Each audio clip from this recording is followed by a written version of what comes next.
In this class, what we are going to see is Unit 3, Geography of India. Part 1, Atmosphere, Hydrosphere, Lithosphere, Monsoon, Rainfall, Weather and Climate. In this figure, you can clearly see the geosphere. This is the geosphere, which includes atmosphere, lithosphere, cryosphere and hydrosphere. And if you see here, this is the biosphere, and all the living organisms are living on the earth called as biosphere. Okay. Now you can see this clearly. This is lithosphere and this is biosphere, hydrosphere, this is atmosphere, this area is atmosphere, and this is biosphere, what you are seeing here. Okay, the atmosphere is nowadays, it is so many pollutants are released in the air, and the air is completely polluted nowadays. You can see there are 4 layers. The first one is lithosphere and hydrosphere, third one is biosphere, and fourth one is atmosphere. What is lithosphere? Lithosphere referring to rocks and minerals. Okay, keep in mind, litho means rocks and minerals. Okay, hydrosphere. Hydro, from the name itself, it is well understood that it is related to water. Hydrosphere. Okay, these spheres are on the earth. And biosphere, in the sense, it is referring to the life. And atmosphere, atmo, referring to steam and vapor. So it is called as atmosphere. Okay, atmo means steam or vapor, so it is called as atmosphere. Okay, so these are the 4 important spheres which is present on the earth. Next one, metamorphic rocks. What is metamorphic rocks? In the sense, they formed by heat or pressure from pre-existing rocks. Okay, metamorphic rocks, in the sense, they change their shape, so it is metamorphic. Okay, how they form? In the sense, due to the heat or the pressure from pre-existing rocks. Okay, igneous rocks. Igneous rocks are formed by the cooling of hot molten rock, also known as magma. See, we have seen the volcano, right? That volcano cools and they form the rocks, that is called as igneous rocks. Okay, when the hot magma cools, it begins to harden, meaning once it had fully cooled, it create what is known as the igneous rocks. See, just example, for example, see, this is the mountain range and this is here the volcano. When the molten rocks fallen and it runs, okay, when it runs and the heaves, when it cools, this is called as igneous rocks. Okay. Next one, sedimentary rocks. So from the name itself, you can understand the sedimentation makes a rock that is called a sedimentary rock. Okay, sedimentary rocks are formed from the pre-existing rocks. When the rocks erode and mix with other dirt, clay and particles, then settle together, the mix together to form a sedimentary rock. Okay. Next one, see the hydrosphere. The first sphere is called as hydrosphere on the earth. Forms of water include the things such as ocean, lakes, rivers, snow and glaciers, water underneath the earth's surface, and even the water vapor that is found in the atmosphere is called as the hydrosphere. The hydrosphere is always in motion, as seen through the movement and flow of water in rivers, streams and ocean beach. Plant and animal organisms rely on the hydrosphere for their survival, as water is essential. The hydrosphere is also home to many plants and animals, and it is believed that the hydrosphere covers approximately 70% of Earth's surface. This is very, very important, this point, so note it. The percentage of the water which is on the Earth is 70%. Next one, the atmosphere. The atmosphere is always in motion and constantly changing. It's believed that there are about 14 different gases make up the atmosphere. Note this point, that is 14 different gases. Okay, the bottom layer of the atmosphere is known as troposphere. Bottom layer of the atmosphere is known as troposphere. In the sense, if this is the earth, the first layer is called as troposphere. Okay, troposphere. The troposphere is weather happens, it is the warmest near the earth. Because of the heat rising from the earth's surface, it becomes colder with altitude. This layer is separated from the next by what is known as tropopause. The tropopause is the point in which temperature will begin to change due to the increase of altitude. Okay, so when the altitude increases, when the height increases, here it will be warm. Then when it comes here, cooler. The air will be cooler from here to here. Okay, when the height increases, the coolness increase. Next point, if you see, just above this troposphere, there is another layer called as stratosphere. Okay, first layer is troposphere, next layer is stratosphere. Okay, this is stratosphere. The stratosphere is where there are large concentration of ozone gas is found. The ozone gases are essential as they absorb a large percent of radiant solar energy, protecting the earth from harmful ultraviolet rays, also known as UV. The coldest of the spheres is known as the mesosphere. This is the water vapor often freezes to create a clouds. They are purely made of ice. The mesosphere is separated from the thermosphere by the mesopause. Okay. So next to this layer is mesosphere. Okay, this layer next to this stratosphere is mesosphere, and just above this is the thermosphere. This layer is thermosphere. Okay, so the topmost layer is known as thermosphere. This is where many satellites circle the earth due to the thin air and proximity of the sun. The temperatures in the thermosphere tend to rapidly increase and decrease. The temperature rapidly increase as well as decrease according to the climatic change. In this picture, you can see very clearly the first layer. See, this is the earth in the sense. The first layer is troposphere. Okay, the heat is 62 to 60 Fahrenheit, and the miles, if you see, the distance is 0 to 10 miles. 10 miles, this distance. Okay. And if you see, the next is stratosphere. Stratosphere is 11 to 31 miles, the distance. Okay, and 60 degree Fahrenheit, minus 60 degree Fahrenheit to 5 degree Fahrenheit. Okay, the heat. So this layer is a little bit hot, and when it comes here, it will be, the temperature will be decreases. Okay, come to this mesosphere. Mesosphere is 32 to 85 miles. Okay, this is up to 31. This is 32 to 85 miles. The heat, if you see, it is 5 degree Fahrenheit to minus 184 degree Fahrenheit. Okay, so this is very, very cool.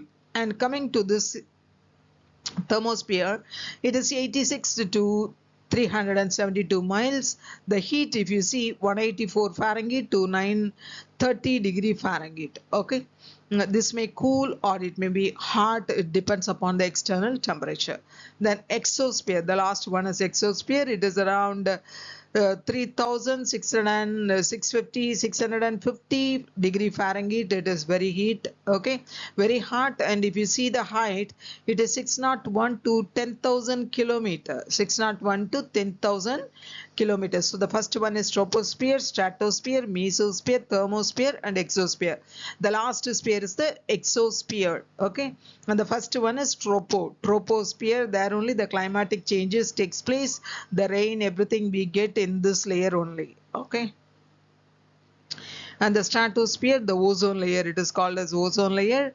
Large amount of ozones will be present here. Okay, and the mesosphere, why it got the mesosphere, in the sense it is present at the middle layer, so it is called as mesosphere. Here the meteors will be. Okay, in thermospheres only the satellites we can see, the satellites will be landed on the thermosphere.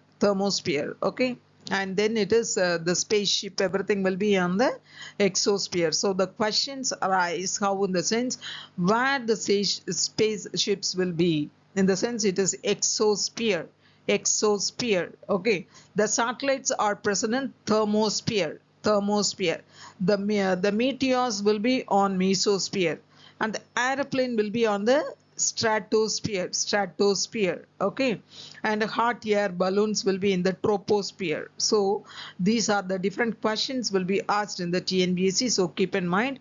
First one is troposphere, next one is stratosphere where the airplanes moves, okay, third one is mesosphere where the meteors moves, thermosphere the satellites will be, and exosphere the spaceships, okay, the rockets will be, okay. And next one, if you see, this is the atmosphere and anthrosphere in the sense where the man live, that is called as anthrosphere, okay. And another one, main sphere, lithosphere and pedosphere, that we will see in the next part. And this is hydrosphere and cryosphere, okay. This is biosphere, you all know, right? So see what you are seeing here is anthrosphere, this is hydrosphere, atmosphere, biosphere, and pedosphere, lithosphere, okay. See, these are the sphere which is utilized by man, okay. You can see the precipitation and evaporation here, transport process, and CO2 update, NEP. This is nutrient uptake, transformation, food, water, climate, and soil, everything, okay, everything. And net primary productivity, NPP process, all those things takes place in different areas. In biosphere, all those things will takes place, that is nutrient uptake, transformation, CO2 update, and food, water, climate, soil formation and processes, CNPS, that is carbon, hydrogen, phosphorus, okay, sulfur cycles. Then net primary productivity, that is NPP processes, everything. In atmosphere, if you take, all these things will be takes place in the atmosphere. And pedosphere and lithosphere, all those things will takes place. So everything is interconnected, and this sphere this sphere is called as anthrosphere. Let us see what is pedosphere.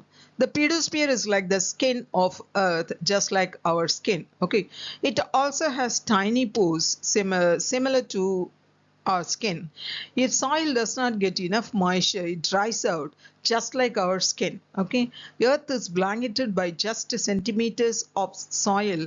It's half open space mixed with organic material that is called as humus. Okay, note this point.